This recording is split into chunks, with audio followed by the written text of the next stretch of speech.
Hello everyone, it's Laurie from Quick Scrap Craft. Welcome back to the channel. Today I have another process video for you, and this one is using up items from my scrapbook stash. If you noticed, if you're a subscriber and you're used to the types of videos that I post every month, you'll have noticed that there is no March haul video, and that's because I didn't purchase anything new for this month. I'm sort of having a no spend month in terms of scrapbook supplies, mainly because there's been a lot of other things that we need to purchase, and so scrapbook supplies had to take a back seat. However, I did compile a few homemade kits using items from my stash, such as this one. And so you'll be seeing a couple more of those process videos coming up through the rest of the month. And you'll see how I'm just, taking items from my stash and turning them into a full 12 by 12 size layout.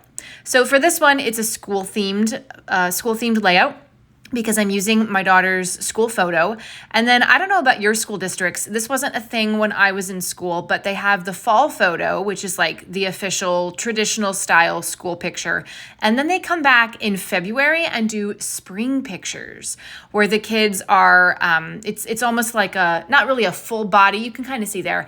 It's a little bit wider of a shot, so it's not so close up. And then they have different backgrounds that look like your child is standing in front of flowers or something. I don't know when this started, the spring pictures thing, but it's been every year. And I guess in a way, it kind of does show how your child has grown throughout the school year. But I mean, the fall photos make sense because you're going to put this in your holiday card, send them out to people, or use them on your holiday card if you do a photo card. Whereas the spring pictures, I don't send out cards for things in the spring. And so it didn't make much sense for me to order those photos. So what I did last year and this year, they send home a proofs sheet. So yes, it says Life Touch over the front of the pictures. However, they're perfectly good pictures. They're printed on photo paper. So I just use those proofs and scrapbook those. So this year I decided that I was going to scrapbook the fall photo and spring photos together. And I'm using a little sticker tab up at the top that says Then and Now. And that came from an authentic school days collection that I got 2018, maybe 2019. It's kind of old. And it was the last piece from that collection that I had in my stash. And I was like, let's just use it for this. And I think it would be perfect because this is a then and now, showing what my daughter looked like at the beginning of the school year in September, and then, well, not really the end of the school year, but several months later in February. So I'm using this apple printed, it's like an acetate. It's not vellum, it's acetate. It's a very thick plastic. And I had used part of that before in another school themed layout. You probably saw the process video for that. If not, I always say this, I'll try to remember to link it below, and then I always forget. So we'll see. But I did use part of that in another process video, and so I'm just coming back for this process video and using up the rest of it. So it's going on my background, which is just a 12 by 12 piece of yellow cardstock. It's Recollections brand. I got it at Michael's. It came in a 100 piece paper pack, which is awesome. And I liked the color yellow because some of the pattern papers that I planned on using had yellow in them. And it also reminds me of yellow pencils, number 2 pencils, which will be making an appearance. You can see kind of behind the photos there. So I've got that pattern paper. There's also some word pattern paper. Both of those are, I want to say Doodlebug, but they could also be Bella Boulevard.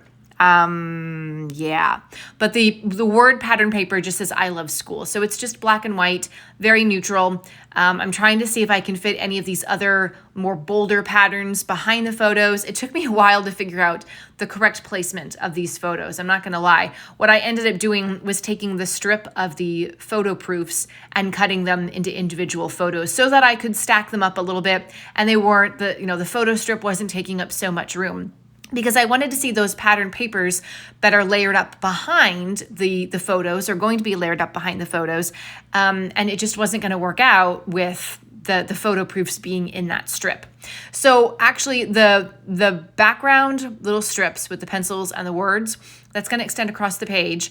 I cut the pencils because it was short, but I want to make it look like it's not, right? So the middle part that's been cut is being covered up by all the photos, but it looks like it's a full, that full piece of pattern paper, even though it's really not. So if you haven't tried that little trick, definitely do it because it comes in handy a lot. And it's just a great way to visually extend your pattern paper scrap, even if, it's not that long. And it's just a really good trick. So now I'm cutting out some cameras from some Chamel Main Character Energy vellum. I really wanted to use that vellum. The circular pattern paper that's behind the photos, that's also from Main Character Energy. So I wanted to kind of incorporate some of those, but the vellum just wasn't really working to try to make it be like a photo mat or something. So I just decided to fussy cut out a couple of those cameras. And I'm also going through a Simple Stories Boho Summer collection to see if I can find any little like word stickers that might be appropriate. So I've got one that says my sunshine. I thought that was pretty appropriate. It's got yellow and it's for photos of my daughter.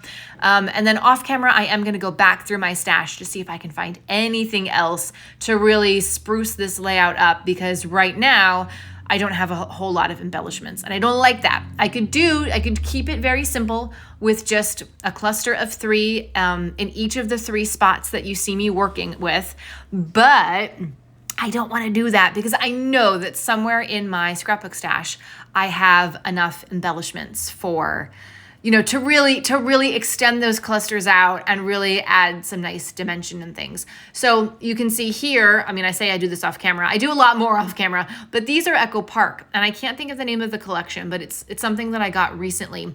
And it's sort of, I guess, supposed to be for your planner. So it's got a composition notebook, it's got paper clips, pencils, erasers. I'm like, those are all school things. So I could use those and add them to my layout. I've also pulled a couple other pieces. There's a journaling spot there with a notebook and a pencil. That's from Doodlebug. I think it's the She's Crafty line or whatever it's called. I ended up not using that. I really thought that could be a good journaling spot, but it was just a little too big and I didn't want to have to move anything else. I've got, my photos and the background papers. Those are all adhered down. Now I just have to go in and they're not adhered down. I thought I did that off camera, but I don't want to move anything because I like the placement of the photos and everything. And I didn't want to start from scratch to try to figure out where that journaling spot could go. So I took 2 other pieces of pattern paper and I made them have banner ends. I made them have banner ends. So I just cut little triangles at the end and I layered them up and I put the then and now sticker there. So that's going to be popping up from behind that 5x7 photo. That's the size of the bigger photo. And of course, I still need to adhere that down, but because I know that I have the banner things down, now I know that I can go back and I can adhere the photo and I'm going to know the exact placement because I want it to line up.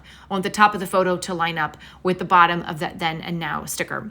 And while I'm thinking about it, I'm going to go ahead and stick down part of that pattern paper there because I know that needs to go there, and I'm going to be covering it up with the 5x7 photo, so it's just easier to kind of get a few pieces of adhesive down there on the top. I'm just moving over a couple of the embellishments. I don't have all the embellishments figured out yet, but I kind of know in which section these things need to go. So I'm going to move out what I need to move so that I can continue adhering down photos and things. But because I have the top part of this layout already adhered, I can go ahead and stick down some of those embellishments that I know I want to go up there. I used a giant glue dot to stick down the vellum piece, and I tried to stick it so that it was in the very center of that camera where the color is darker so you don't see the glue dot coming in from behind the vellum. You can use other things, fine line glue, or even smaller glue dots. I think they also somebody used to make vellum tape. Scrapbook.com used to make vellum tape that came in like a sheet. I don't know if they still do. I'll have to look into that because it's really fun to use vellum, but it's not so much fun to see adhesives, right? And that you could use the vellum tape for that big acetate thing that's in the background as well. I am going to cut off the end of, you can see the acetate is kind of going off the page. I am going to cut that off. I'm just not doing it yet because I don't have everything pieced down. So that's going to be the final step to finishing up the layout. I'm getting my photos down, making a cluster of those 3 photos along the side there. And now I'm going to add in a couple other embellishments to go along with those photos. And really, it's just a matter of starting with the rule of 3 and then kind of expanding past that. And you can see I'm trying to figure out that journaling spot, but it's just not going to work. It's just not going to work.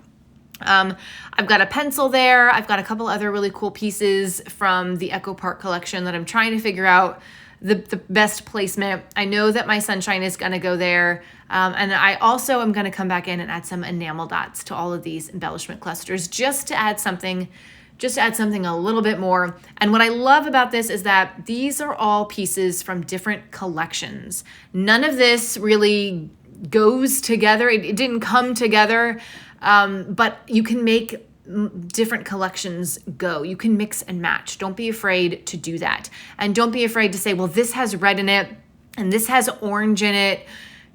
You can make them go together. You really can. And I hope that this layout inspires you to go through your stash and just try to put seemingly random stuff together.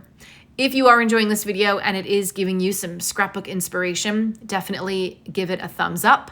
And if you haven't yet, hit that subscribe button so you don't miss out on other process videos, especially the ones that I'm doing throughout the rest of the month where I'm using up items from my scrapbook stash. If you're already a subscriber, thanks for coming back to the channel and watching this video all the way to the end. I really appreciate you being here, whether you're a subscriber or not. Just thanks so much for being here. And let me know down in the comments if your school, when you were in school, if you had spring pictures being taken, or if that was something that they did when your children were in school or your children are still in school, if that's something that your school district does. I'm just super curious because I find it a little odd, but also I understand that it's another moneymaker for the photography company, and they just want to wring out as much money from the parents as they can, right? That's another thing that I don't really like about buying the school photos is that pretty much with every package, you're going to get a digital photo, which is great. I love that. However, if you just want a digital photo, it costs like more than buying physical prints and getting a digital photo. So I'm always like, I guess I'll get physical prints, even though I don't really need them. The digital one would suffice, especially if I'm going to make like a photo card with it. But I do like to send out some photos to different family members. So the physical prints do sort of come in handy. I just wish that there were different packages than what they have. Like I would like to create my own package, but without being penalized and having to then spend like, oh, well, you want just one 5x7. Well, then that's going to be $15. Whereas it would be more of a deal buying the full package. I don't know. I just wish that there were different package options because it just bothers me. Anyway, nobody asked me. I guess I should start my own photography company and then we could have better options, but I'm not going to do that. I have too much other things going on. All right. So I'm adding in a couple other stickers here from a Simple Stories collection, an older one. And one of them is going to be the title, and the two of them say, one says September, one says February. So I know what months these were taken. I guess I should put the year on there somewhere. Maybe I'll add some number stickers as I go back before I put this into an album. But here are the close-ups. Again, I hope that you found this video inspiring and that you come back next week for more scrapbook process videos and creative inspiration. Happy scrapbooking.